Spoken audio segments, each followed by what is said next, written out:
Friends, आज हम video बनाएंगे एनसीईआरटी बुक्स पे।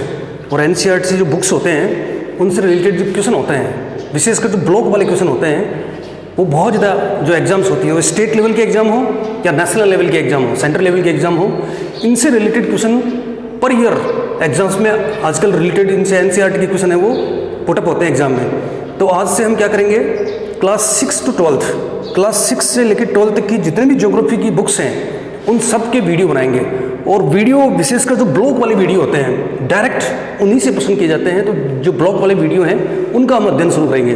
तो सबसे पहले हम जो भारत लोक और अर्थव्यवस्था है उस बुक्स में जो ब्लॉक वाले क्वेश्चन हैं उनका अध्ययन करते हैं। तो भारत लोक अर्थव्यवस्था के जो ब्लॉक हैं चैप्टर वाइज हम 3 चैप्टर लेंगे प्रत्येक वीडियो में, और 3-3 चैप्टर के अंतर्गत जो ब्लॉक हैं उनका अध्ययन करेंगे। तो यहाँ में सबसे पहले फर्स्ट चैप्टर है पॉपुलेशन वाला।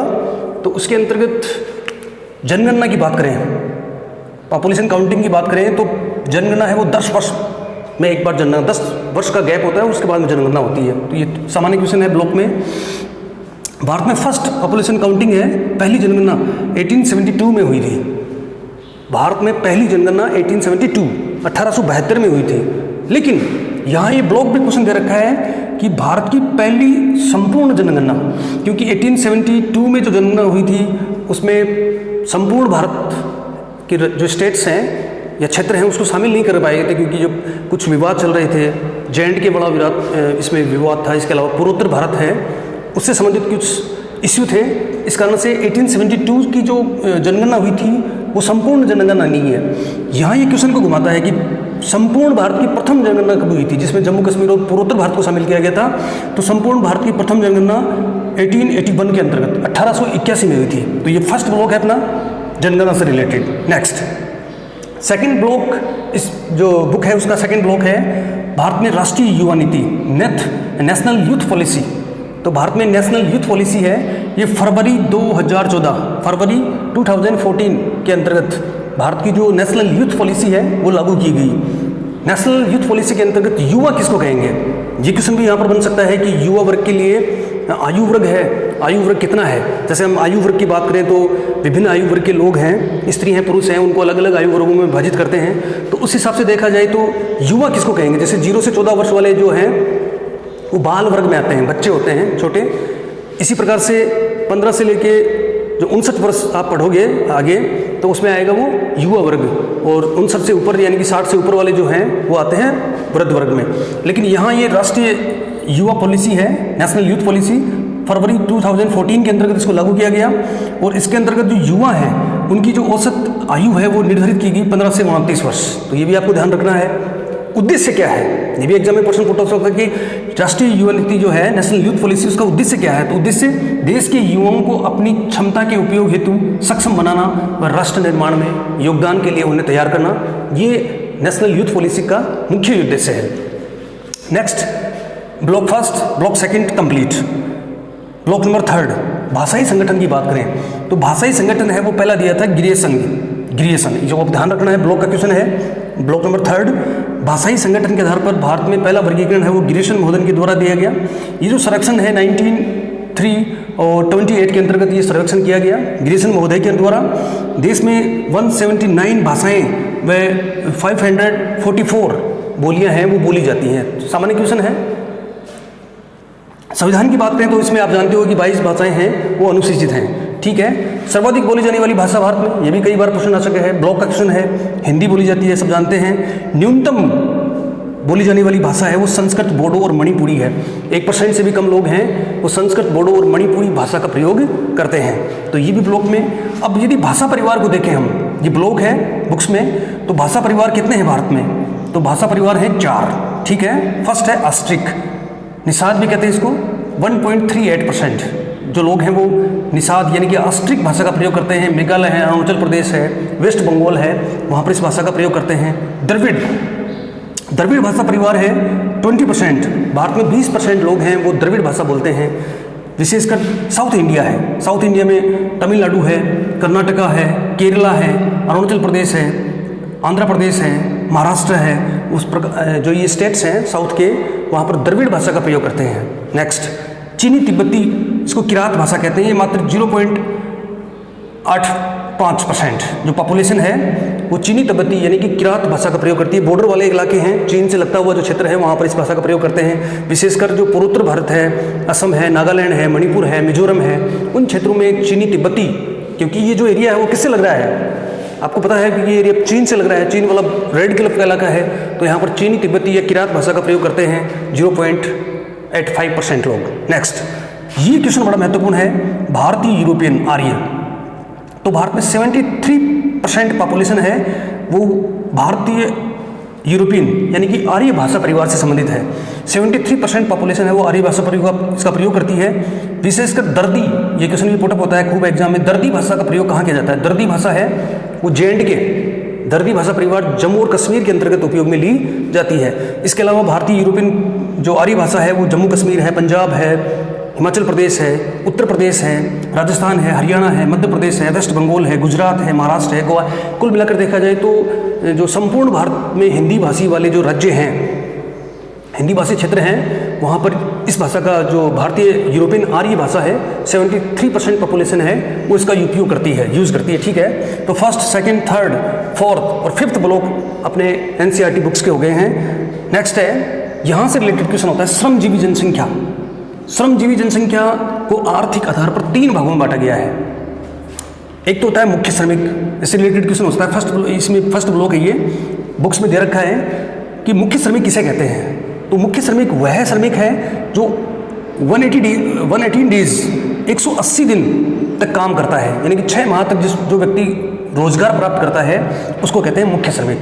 नेक्स्ट, सीमांत श्रमिक जो 180 दिन से कम काम करता है, यानी कि 6 मंथ से जो कम काम कर रहा है उसको रोजगार नहीं मिल पा रहा, खाली है, 6 महीने काम मिलता है, 6 महीने काम नहीं मिलता, मौसमी बेरोजगारी है एक प्रकार से, तो इसे कहते हैं सीमांत श्रमिक।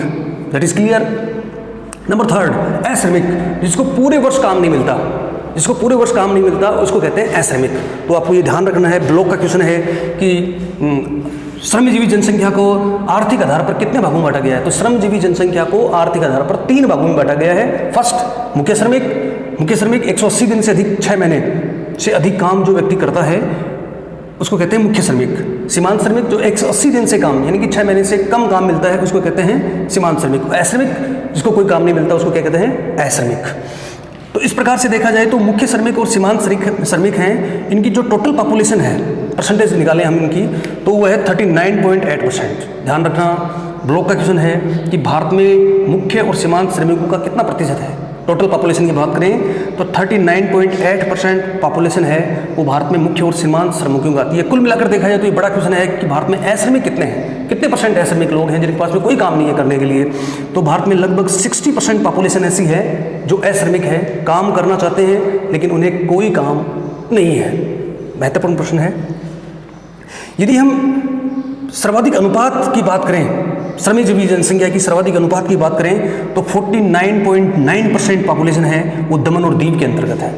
बिल्कुल ये महत्वपूर्ण क्वेश्चन है। यदि हम स्टेट्स की बात करें तो सबसे ज़्यादा पॉपुलेशन है गोवा में, 39.6% पॉपुलेशन श्रमजीवी जनसंख्या की गोवा में पाई जाती है। ये भी ब्लॉक का क्वेश्चन है, महत्वपूर्ण है एग्जाम्स के लिए। यदि हम क्लासिफिकेशन ऑफ वर्क्स, व्यावसायिक वर्गों में इसको विभाजित करें श्रमजीवी जनसंख्या को, तो इसके 4 वर्ग हैं।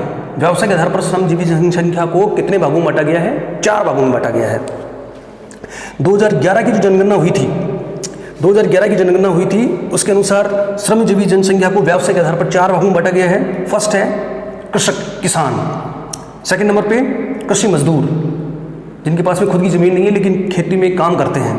नंबर थर्ड घरेलू औद्योगिक श्रमिक, और नंबर 4 अन्य श्रमिक।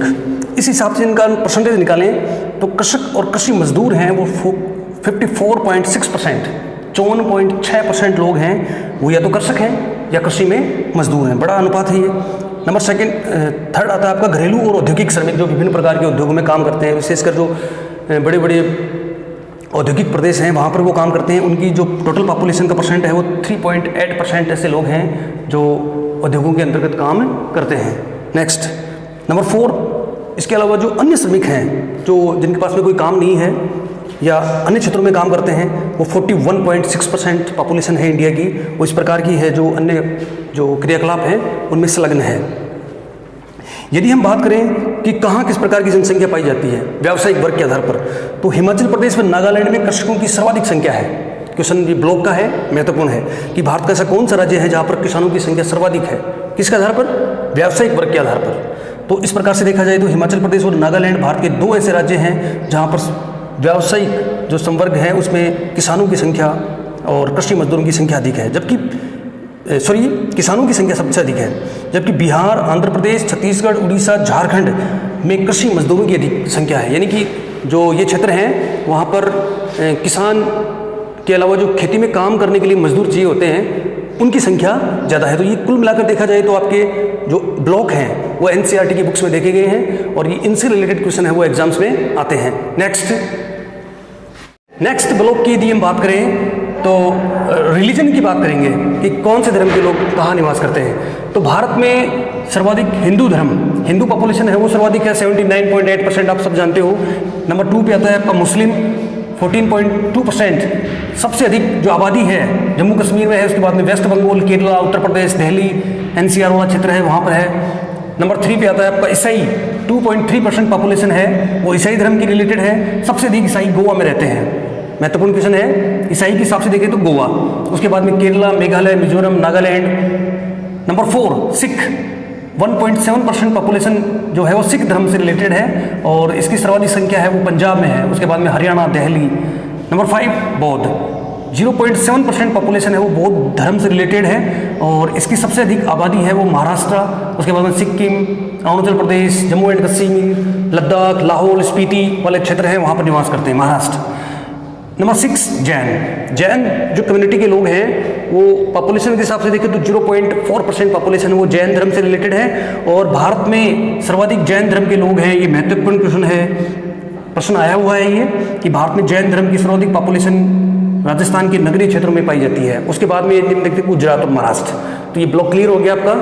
नेक्स्ट जो एनसीईआरटी का ब्लॉक है वो रिलेटेड है आपके माइग्रेशन से, प्रवास। लोग रोजगार की तलाश में, उच्च जीवन स्तर की तलाश में एक स्थान से दूसरे स्थान पर जाते हैं तो उसे कहते हैं माइग्रेशन, प्रवास। अब जिस स्थान से लोग जाते हैं, गमन करते हैं, उसे कहते हैं उत्प्रवास। जिस स्थान से लोग गमन करते हैं, जाते हैं, उसे कहते हैं उत्प्रवास और जहां लोग आगमन करते हैं, पहुंचते हैं, उसे कहते हैं आप्रवास। तो यहाँ ये ब्लॉक सब भारत में सबसे अधिक आप्रवासी किस राज्य में पाए जाते हैं? महत्वपूर्ण क्वेश्चन है ब्लॉक का। तो भारत में सबसे अधिक या सर्वाधिक आप्रवासी हैं वो महाराष्ट्र राज्य में पाए जाते हैं। Is that clear? भारत में सबसे अधिक आप्रवासी महाराष्ट्र राज्य में पाए जाते हैं। उसके बाद में आपका दिल्ली और गुजरात। नेक्स्ट की जो क्वेश्चन होता है इसमें वो होता है भारत में सर्वाधिक उत्प्रवासी किस राज्य में, किस राज्य से है? भारत में सर्वाधिक उत्प्रवासी यानी कि स्थान को छोड़कर जाते हैं। तो भारत में सर्वाधिक उत्प्रवासी हैं वो होता है आपका उत्तर प्रदेश। उत्तर प्रदेश के बाद में बिहार। तो ये ब्लॉक आपका एनसीईआरटी का क्लियर हो गया। अब बात करेंगे हम कि माइग्रेशन का यानी कि प्रवास का कारण क्या है। तो प्रवास के 2 कारण हैं, प्रतिकर्ष कारक और अपकर्ष कारक। प्रतिकर्ष कारक कौन से होते हैं? प्रतिकर्ष कारक वे होते हैं जो उस क्षेत्र को छोड़कर जाने के लिए उन्हें मजबूर करते हैं। तो प्रतिकर्ष कारक के अंतर्गत देखे थे कठोर जलवायु, निम्न जीवन स्तर, बेरोजगारी, अशिक्षा, बहुत सारे कारक हैं इसमें जिनके कारण से लोग उस स्थान को छोड़ने के लिए मजबूर होते हैं। अपकर्ष कारक कौन से होते हैं? जो लोगों को अपनी ओर आकर्षित करते हैं, जैसे सम जलवायु है, उच्च जीवन स्तर है, सुरक्षा है, मनोरंजन है। ये बहुत सारे कारक ऐसे हैं जो लोगों को अपनी ओर आकर्षित करते हैं। और रोजगार, बेहतर जीवन स्तर। ये ब्लॉक आपका क्लियर हो गया, सामान्य ब्लॉक है। नेक्स्ट है भारत में यदि हम माइग्रेशन की बात करें तो उत्प्रवासी सबसे अधिक कहाँ के हैं? उत्तर प्रदेश के। नेक्स्ट ह्यूमन डेवलपमेंट, मानव विकास। मानव विकास की हम बात करें तो मानव का विकास कैसे होगा? जब उसकी इच्छा पूर्ति हो जाएगी। तो साधारण शब्दों में ये कहा जा सकता है कि मानव की आकांक्षा, अभिरुचि और क्षमताओं के योग को मानव विकास कहते हैं। क्या चाहता है और क्या प्राप्त कर रहा है। यदि इस हिसाब से देखा जाए तो सबसे पहले मानव विकास की रिपोर्ट है 1990 में। पाकिस्तान का एक अर्थशास्त्री था डॉक्टर महबूब उल हक। डॉक्टर महबूब उल हक ने मानव विकास की रिपोर्ट है वो प्रस्तुत की थी 1990 में। बड़ा महत्वपूर्ण क्वेश्चन है ब्लॉक का, एनसीईआरटी ब्लॉक के अंतर्गत से, कि ये 10th क्लास में भी है और 12th में भी है। तो 1990 में पाकिस्तानी अर्थशास्त्री डॉक्टर महबूब उल हक ने मानव विकास की रिपोर्ट है वो प्रस्तुत की थी। क्लियर? यूएनडीपी का पूरा नाम, UNDP, United Nation Development Programme, संयुक्त राष्ट्र विकास परिषद, यूनाइटेड नेशनल डेवलपमेंट प्रोग्राम। यदि हम भारत के मानव विकास की बात करें तो भारत का मानव विकास की दृष्टिकोण से देखें तो 189 जो देश हैं उनका मानव विकास की गणना की गई तो उसमें भारत का स्थान है 131वां। भारत का मानव विकास सूचकांक की दृष्टि से विश्व में कौन सा स्थान है? 131वां। महत्वपूर्ण क्वेश्चन है, कई बार आ चुका है। यदि हम बात करें कि भारत का HDI कितना है, HDI ह्यूमन डेवलपमेंट इंडेक्स, तो HDI का जो मान है, यदि हम पूरा मान बात करें मानव विकास का, वो 0 से 1 के मध्य में। ये भी निकल सकता है क्वेश्चन कि मानव विकास का मान कितना होता है, तो मानव विकास का मान 0 से 1 के मध्य में होता है। यदि हम भारत की बात करें कि भारत का मानव विकास का मान कितना है, तो भारत का मानव विकास का मान है 0.64%, 0.640। क्लियर। अब हम बात करेंगे कि भारत UNDP की कौन सी श्रेणी में आता है। ये प्रश्न बड़ा महत्वपूर्ण निकलता है कि उच्च मानव विकास श्रेणी में है, निम्न मानव विकास श्रेणी में है या मध्य मानव विकास श्रेणी में है। तो यदि हम भारत की बात करें तो भारत का 131वां स्थान है। भारत का मानव विकास सूचकांक का मान 0.64 है। इस हिसाब से देखा जाए तो भारत है वो मध्यम मानव विकास श्रेणी के देशों के अंतर्गत शामिल किया जाता है। अब हम करते हैं बात विश्व की कि विश्व में उच्चतम मानव विकास सूचकांक किस देश का है। तो विश्व में उच्चतम मानव विकास सूचकांक वाला देश है नॉर्वे।